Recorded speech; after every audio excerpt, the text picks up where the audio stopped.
Hmm. Pew, pew, pew, pew, pew.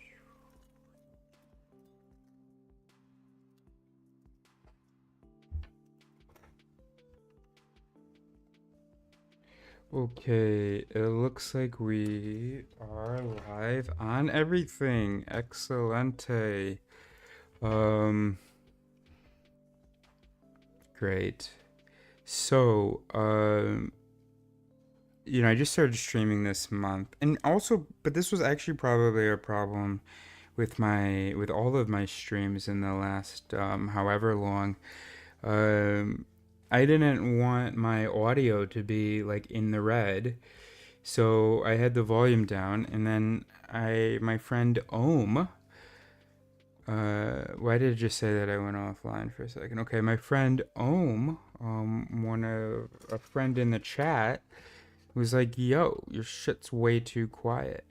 Another thing that might have been the case is that I had the mic attached to this desk, which also has this hard drive, this kind of, very active, moving around hard drive. And so I just filmed this introduction video for my channel, like a new one, for what the projects of 2026 will be. And the whole time, there's this boom, boom, boom, boom, boom, boom, boom, boom, boom, boom, boom, boom, boom, boom. So that's pretty disappointing. No worries. Um, Please let me know how the audio is here. If it sounds distorted, if it's peaking, because I'm seeing that I'm spending a lot of time in the yellow, which is what I wanted to avoid last time. Anyway, all right. Let's get to it.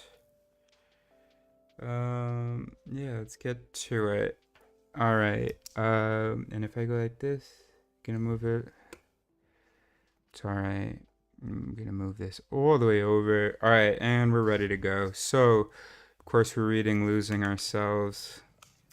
We are trying to lose ourselves and find our persons, find our mind, our existence, our mode of existence as persons, rather than self, because there's so much bullshit attached to that, so much stuff that we intuitively are committed to, even though it's not justified.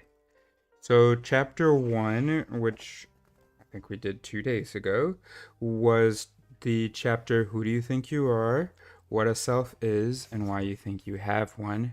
Chapter 2, which we did yesterday, Why You Have No Self, The View from Buddhism, Philosophy, and Science. And today, What You Really Are, Recovering and Discovering the Person, interview with the author in less than a week. So, very exciting, and subscribe to see that. All right, so what you really are, recovering and discovering the person. So, we are not selves. Does that mean that we do not exist at all, as King Melinda suspected it would mean? Of course not. That would be madness.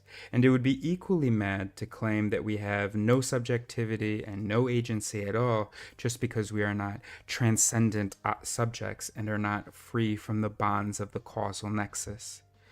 So, we should now ask, if we are not selves, what are we?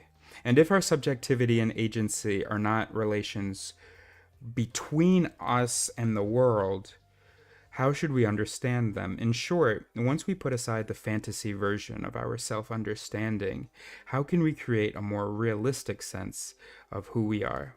The key to this more realistic self understanding lies in the distinction between a self as we have characterized it and a person. Philosophers in both the Indian and the European traditions who have denied the reality of the former have embraced the reality of the latter. It is easiest to get a feel for this distinction by considering the etymology of the English word person. So, the term derives from the Latin persona, literally denoting a mask of the kind worn in the theater, and metonymically denoting a role. We still find this usage in theater in the phrase dramatis personae, the roles in the drama. To be a person is to play a role. The person you are is constituted by the multiple roles you play, including family roles, professional roles, roles in networks of friends, and political roles. This is why John Locke says in his essay concerning the human understanding that the concept of a person is a forensic or legal concept, not an ontological one. Okay, so, and this aligns with or parallels or is similar to, now why is that happening? Why did that just happen? That's weird. You can't even see my hands. How did balloons just go? That's weird. Didn't understand that moment. So it's not an ontological one. It's not a given. It's a label for a category that we need, like, to say what we are. Think about the difference between a role and an actor playing that role. When Benedict Cumberbatch plays Hamlet, the role of Hamlet is realized on stage. Hamlet, not Cumberbatch, is among the dramatis personae. Cumberbatch is instead a member of the cast. And there are truths about Hamlet. He is a Dane. He has a troubled relationship with Ophelia. He wants to expose a murder. Cumberbatch, as far as we know, has none of these traits. And Hamlet is not a British actor, nor was he born in 1976, even though Cumberbatch is a British actor born in 1976. Moreover, if Cumberbatch is tired of the role and it is taken over by Al Yankovic, everything true of Hamlet remains true, and it does not become true that he was American and born in California in 1959, even though those things are true of Yankovic.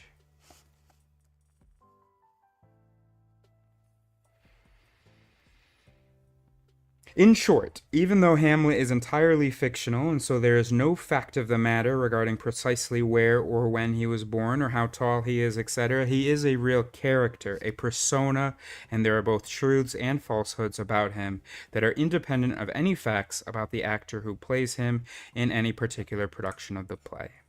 Moreover, what makes Hamlet the person he is, what constitutes him as a character, is defined not by facts about the actors who play that role, but by what Shakespeare wrote, and by how his play has been received and discussed in the centuries following its composition.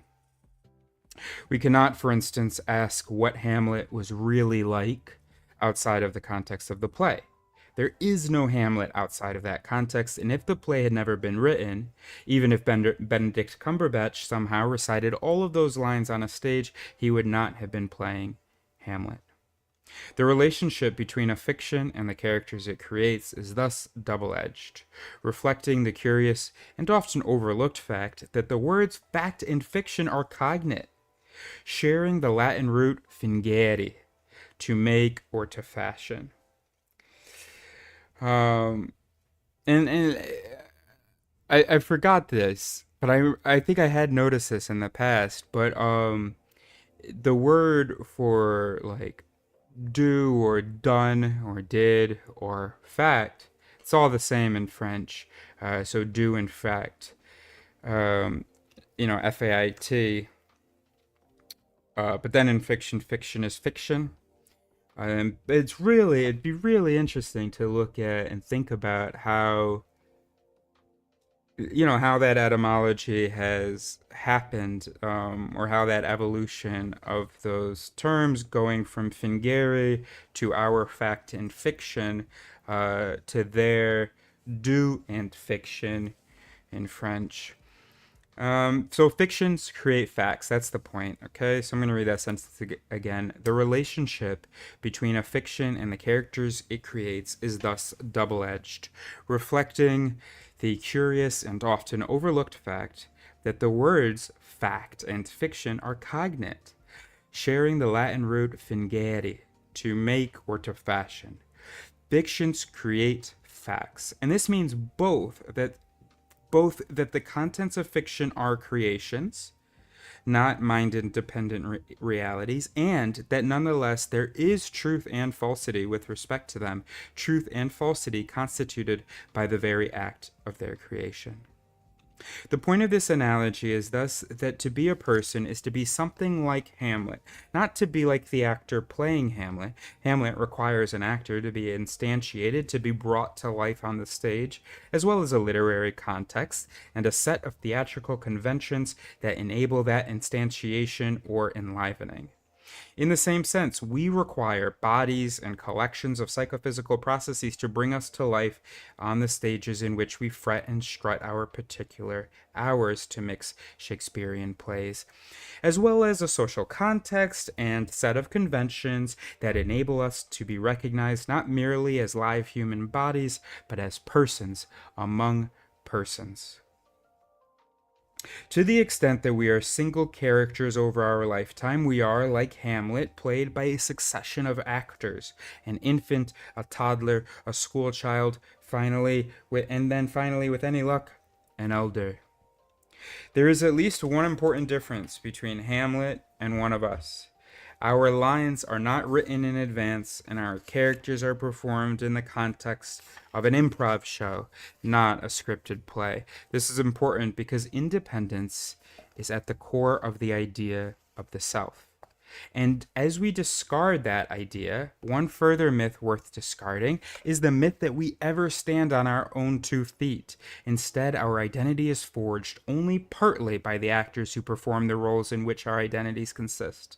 We are not performed by solo actors in a stand-up club, but in a vast improv group including friends, family, colleagues, and fellow citizens. Who we are reflects the way our role fits. And that's just, by the way, members of our species. In this household, we are the minority. There's about 24 stink bugs, 2 dogs, a cat, and then only 2 humans. So who we are reflects the way our role fits into this indefinitely large, unbounded human drama. By the way, do you have lipstick? Do you even own lipstick? You do? Could I have some? I'm gonna see how I feel about making something about my appearance interesting.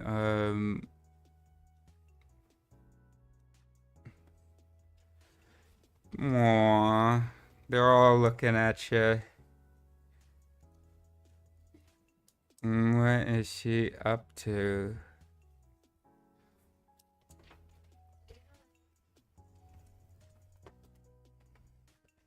Tinted gloss.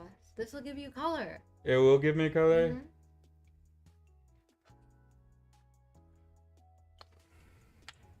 Alright, we'll choose. These are Burt's Bees, bro. This is lip balm, bro. But alright, yeah, I get it. They're rose. There's What else? tinted. Red Dahlia. Hell yeah, Red Dahlia. And hibiscus. I don't know what hibiscus is. Oh, this is what I'm talking about.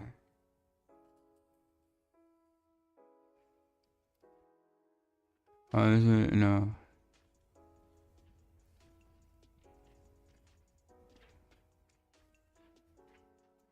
Not that dark. I will get you a lipstick. I will get you a lipstick. You hold tight.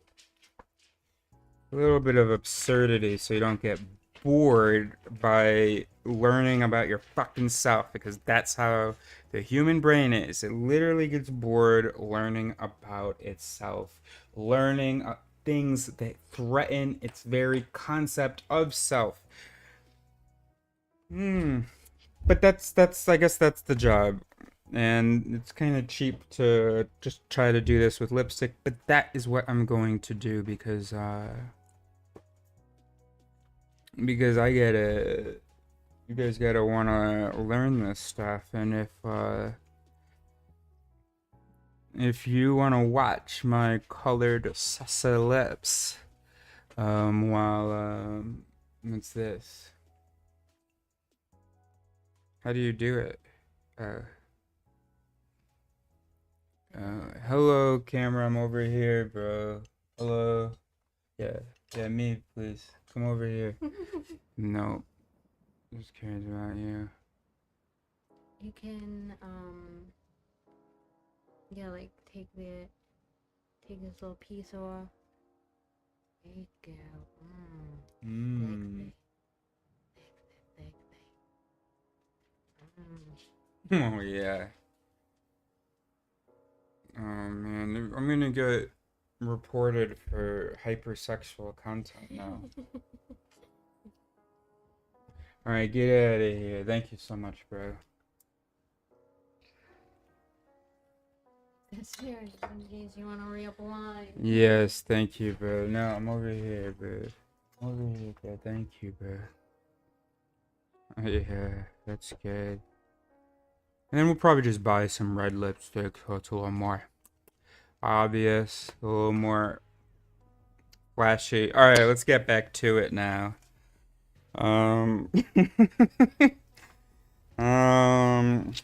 Great. And I'm gonna read like this too. Where am I?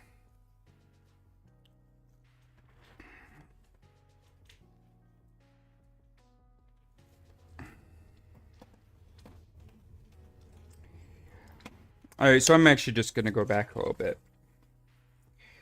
So there's at least one important difference between Hamlet and One of Us. Our lines are not written in advance, and our characters are performed in the context of an improv show, not a scripted play. This is important because independence is at the core of the idea of the self.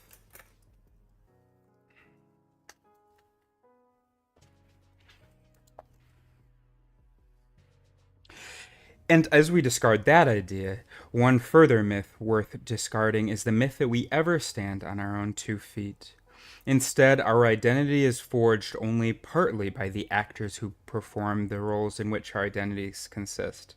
We are not performed by solo actors in a stand-up club, but in a vast improv group including friends, family, colleagues, and fellow citizens. Who we are reflects the way our role fits in to this indefinitely large, unbounded human drama. To be sure, the actors who play us, our psychophysical complexes, have important roles in constituting our identity, and this also distinguishes us from Hamlet. But we cannot forget that our identity is constituted as well by the countless other dramatis personae in the play that is our lives, who together bring into existence the context in which our own roles make any sense. This fact should call upon us to rethink our supposed independence. And this can be a wonderful realization. We gain a deeper appreciation towards those who help us to become who we are and a deeper sense of responsibility to others when we appreciate our collective roles in constituting one another's identity.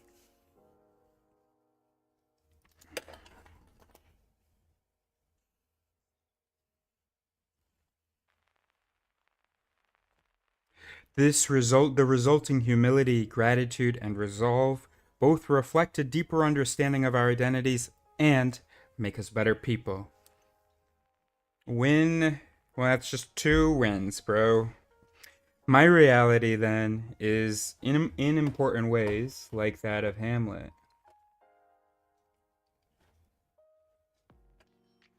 My reality, then, is in important ways like that of Hamlet. It is constructed through a set of interlocking narratives, institutions, and histories.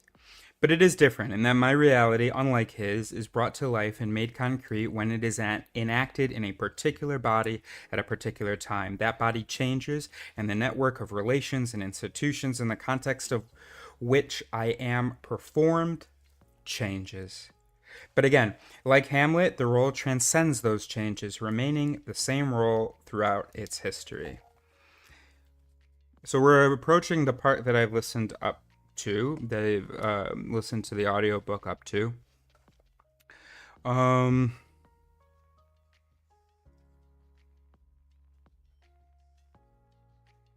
don't get the emphasis on the same role. Right, the role of Hamlet, not the role of Prince or the role of Son or what have you, but that role labeled Hamlet. So even though I may play different roles in my relationships and, my world, etc., um, it's still the heiress role. Originally, Francis.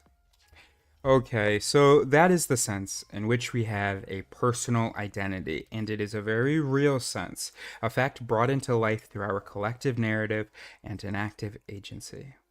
The personae that populate our drama are created, not discovered.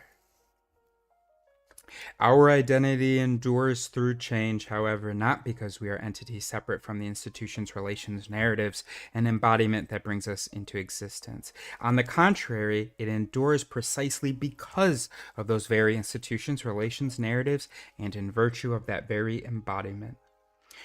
Nor do I understand that sentence? I don't think that I do, to be honest with you. On the contrary, it endures precisely because of those very institutions, relations, narratives. Right. So I don't know about institutions, but relations. Um, yeah, there are people who name me. There are people who need my name. There are people who, in their minds, in their memories, in their interpretations, put all the different things that at different points in my life I have done, produced, expressed, whatever, into the same bag under the same heiress label.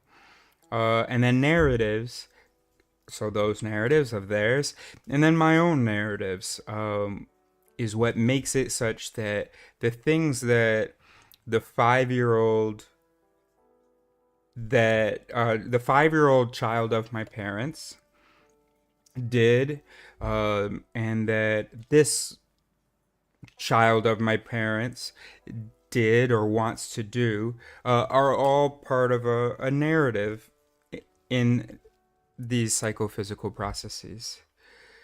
And there's a kind of a diachronic, a continuity, where even if all these cells have been replaced, the space that this body has occupied can like be tracked, is kind of continuous, and so that is also what makes all the different like actions of this body fall under the label of Eris. I think that's what that means. So our identity endures through change, however, not because we are entities separate from the institutions, relations, narratives, and embodiment that bring us into existence. On the contrary, it endures precisely because of those very institutions, relations, narratives, and in virtue of that very embodiment. Nor is the identity that transcends all of that difference constituted by our being identical with those institutions, relations, narratives, and embodiment. Rather, it emerges from them as a conceptual construct that they undergird, but which is neither identical to them nor reducible to them. That is, as Kondratyurti put it, we are neither identical to nor different from the facts that ground our existence. After all, it would be wrong to say that Hamlet is identical to the words in Shakespeare's script, or to the series of performances of his role, or to the critical literature on the play, or even to all of those things put together, just as the chariot in Kondratyurti's deployment is neither identical to any of its parts, nor to their assembly, etc.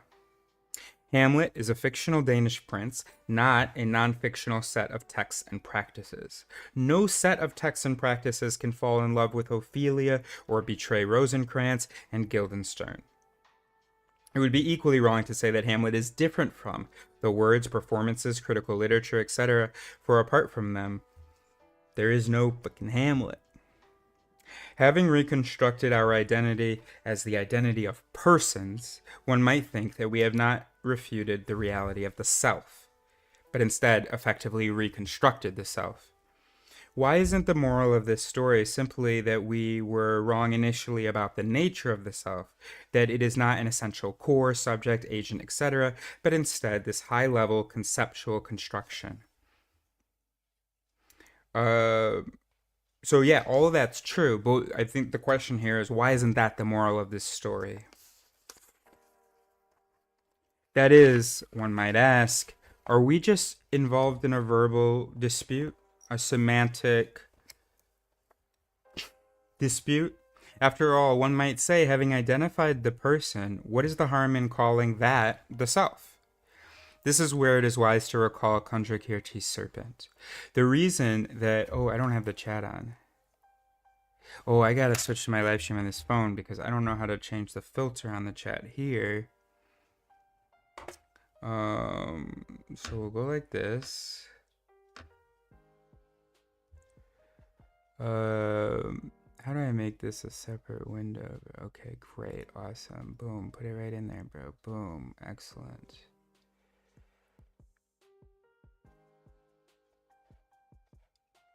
Well, so the chat's just not loading? Okay, that's great. Excellent. That's all right because, great. So, what if I just close it completely and I open it up again? There's another idea. And then meanwhile, let's open it up here.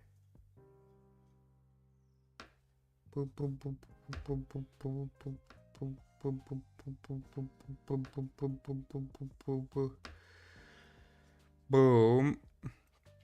Oh, hello. Your appearance is interesting. Great voice and handsome. I was bored. Did you get bored?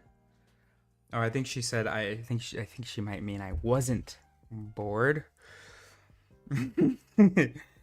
But anyway, okay, but you had my attention. Excellent. All right, back to it. But why don't I see these in here? Settings. Oh, and I wanted to embed it. Oh, filtering. Okay, great. Settings. Still don't know why. Oh, hello. Great. Thank you for helping me test that. Awesome. Excellent, excellent, excellent, excellent. Thanks so much. All right, we're going to resume. Let me give my own stream a like. You get someone saying I need more lipstick because they were so bored. New Romo. Okay, carrying on.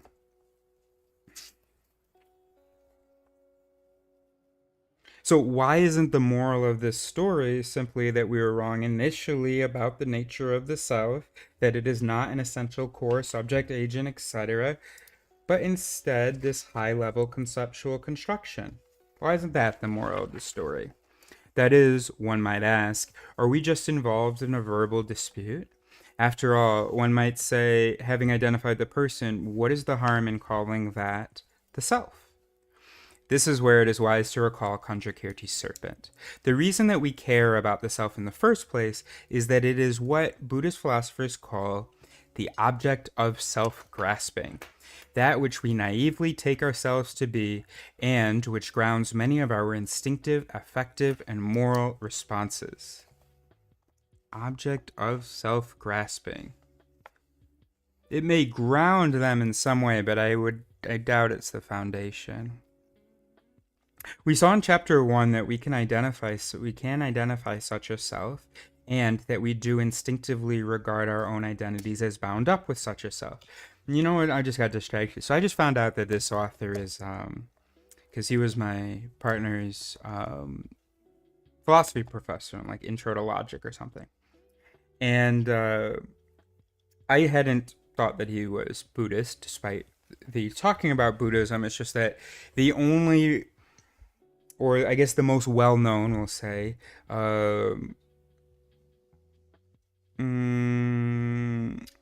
stories, declarations against the self come from Buddhism. So that's why I assumed he was doing it. But now that I know that he's Buddhist, and I'm thinking about, so there are 3 good books on the self that I've read. Well, including this one. I should also, well, sorry. 3 books on the illusion of the self, denying this idea of a self as we imagine it. the self illusion, no self, no problem, and losing ourselves. No self, no problem. I'm pretty sure he's a Buddhist. The subtitle, in fact, of his book is No Self, No Problem, and then the subtitle is How Neuropsychology is Catching Up to Buddhism. And he started to really lose me in his last chapters, and I think it was because he was getting into spiritual stuff that I am not ready for / not interested in. So 2 out of the 3 authors, I think, may be a Buddhist, and I think that's interesting because so Chris Niebauer and Jay Garfield may be Buddhists, and then I'm gonna put myself with these 3 in being against the idea of a self. So then there would be me and Bruce Hood. I think it's really, really, really hard to understand that there is no self, and I think that that's why, half of this group of 4 who believes in no self, half of them are Buddhist. And I've been to a Buddhist monastery. My brother is Buddhist. I've definitely learned a good deal, well, no, a little bit about Buddhism. I don't know. My point is that it's just that it's really hard. And so when these neuroscientists are looking at these facts, and honestly, there have been enough facts there have been facts for centuries where we can understand that that selves aren't real.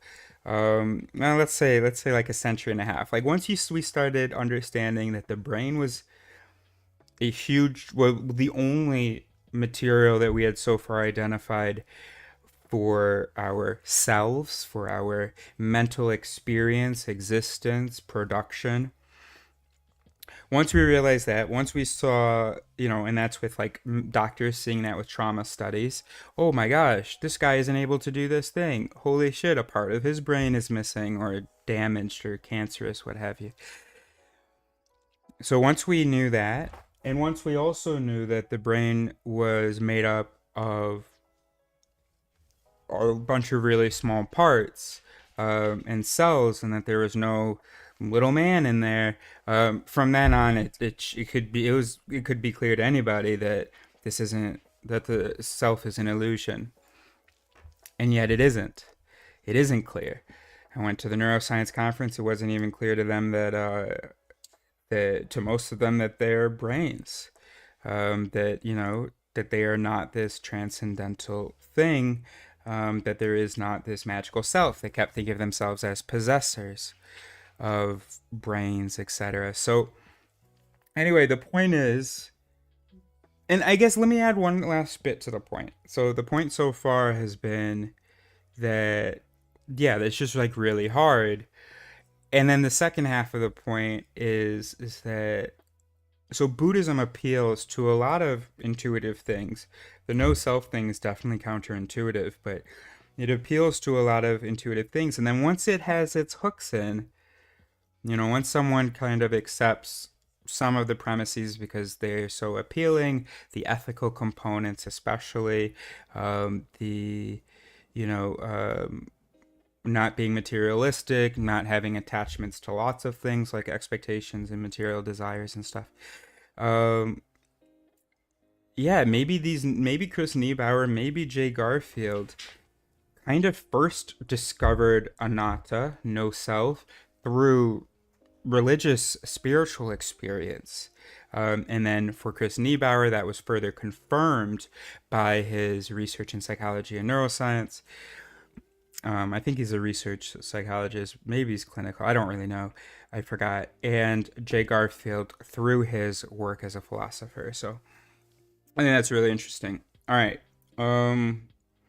So this is where, as in, like, why don't we just redefine self? Well, this is where it is wise to recall Kanjakirti's serpent. The reason that we care about the self in the first place is that it is what Buddhist philosophers call the object of self-grasping. that which we naively take ourselves to be and which grounds many of our instinctive, affective, and moral responses. We saw in chapter 1 that we can identify such a self and that we do instinctively regard our own identities as bound up with such a self. And the self that we instinctively grasp and that plays this deep psychological role is not the person we have just characterized. The self is taken to be pre-existent, primordial, unitary, and transcendent of the world of objects, independent of body, mind, and social context. The person is constructed. The person is dependent on the psychophysical and social network in which it is realized. The person is complex, embodied, and embedded. That is the difference between the actor and the role. We are roles, not actors. By distinguishing the self from the person, we can separate. But of course, when you speak to a role, so let's say you speak to this heiress role, the actors are going to hear you, and it's going to have an effect on how they instantiate the role. The actors being, an example is the verbal interpretive mechanisms in Wernicke's area. Okay. So by distinguishing the self from the person, we can separate what we are from what we naively take ourselves to be. We can distinguish the reality of our existence from its appearance. But more than that, we can come to see just how powerfully cognitive instinct can shape our sense of who and what we are, and this in turn can dislodge an entire set of seductive myths to which we also unreflectively subscribe, all myths grounded in the self-illusion. Here are 3 of the most important, seductive, and pernicious of those myths. But first I want to say something, I think. He said, but more than that, we can come to see just how powerfully cognitive instinct can shape our sense of who and what we are, also by changing our language, which is not, I guess, the point that he's trying to make in this paragraph. I think it's a point worth making, toward his conclusion of why we need to call ourselves persons instead of selves, or why we need to, what I'm trying to say. And that's that that every time we're using the word self, it is bringing up this really strong preconceived notion. What did he call it here? What we naively take ourselves to be.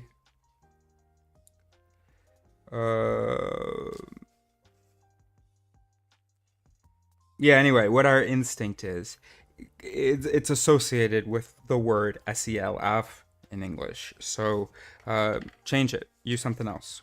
Great. So we're going to use persons. Awesome.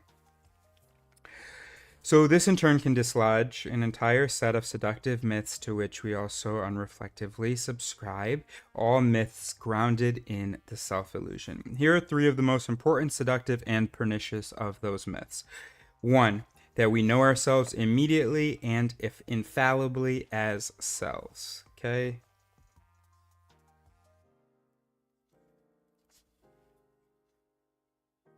Two, that in our capacity as subjects and agents, there is something irreducibly special or transcendent about our mode of existence. And 3, that the so-called first-person perspective involves a special kind of immediate self-access. To dispel these myths is philosophical progress. We will see that it gives us a clearer picture of who we are, and, as we will see, it can facilitate moral progress as well.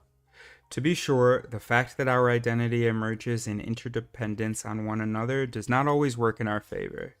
While we can celebrate the ways that our loved ones and social structures support us in our growth and aspirations, it is equally true that oppressive social structures or abusive individuals often craft scripts and sculpt characters in deeply harmful ways. This is in part why racism, sexism, gender oppression, income inequality, and structural violence are so devastating at so many levels. destroying even the sense of who we are. Interdependence can thus be a source of misery as well as of joy, of despair as well as of gratitude. This does not, however, mean that we can escape it. Interdependence is a fact of life, and our identity as persons is a consequence of that interdependence for good and for ill. Oh, yes. Oh, okay. Let me, one moment, gang. Let's see. I can look here.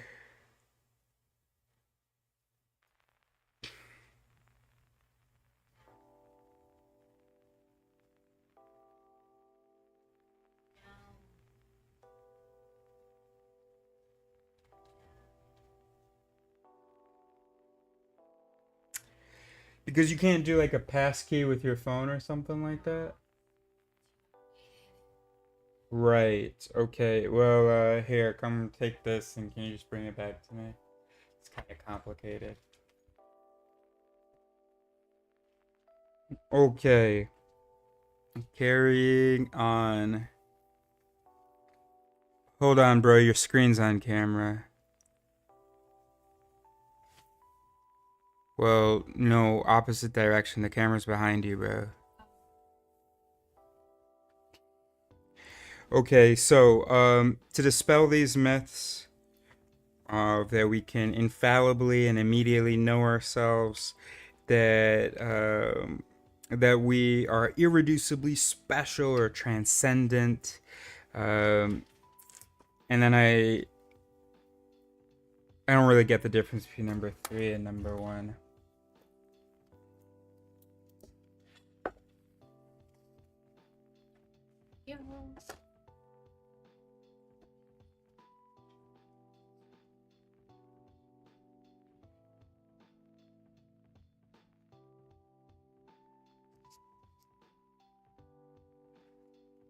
Um,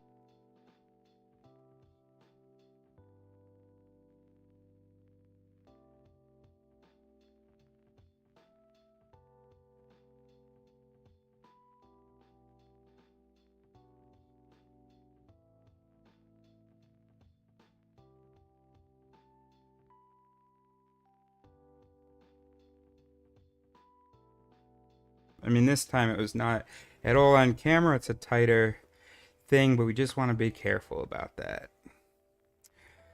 Okay, so to dispel those myths.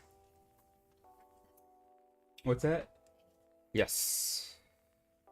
So you can grab it. Well, you know what my password is, so. Okay.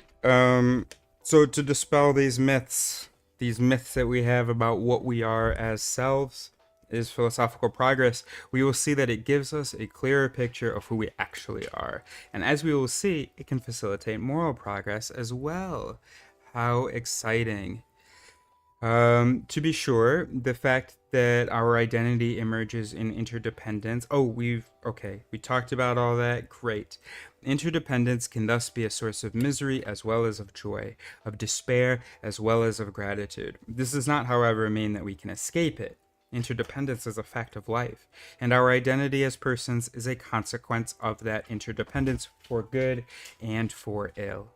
It is therefore incumbent upon us to think its dimensions, manifestations, and impacts through with care, discernment, and a moral sensibility.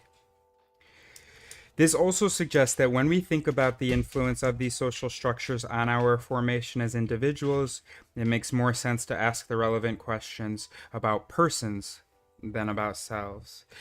This also suggests that when we think about the influence of these social structures on our formation as individuals, it makes more sense to ask the relevant questions about persons than about selves. Great, so here's what we're gonna do. Let's see how long it is. Great. Excellent. So thanks so much. Great job. So we're going to, because I want to keep these videos separate, so I'm going to end the stream and start it back again in probably, I think, less than 90 seconds. Just got to change some titles and captions and things. And then we're going to do chapter 4, The Self Strikes Back 1. You know, like The Empire Strikes Back. The Self Strikes Back, I think. 1, The Transcend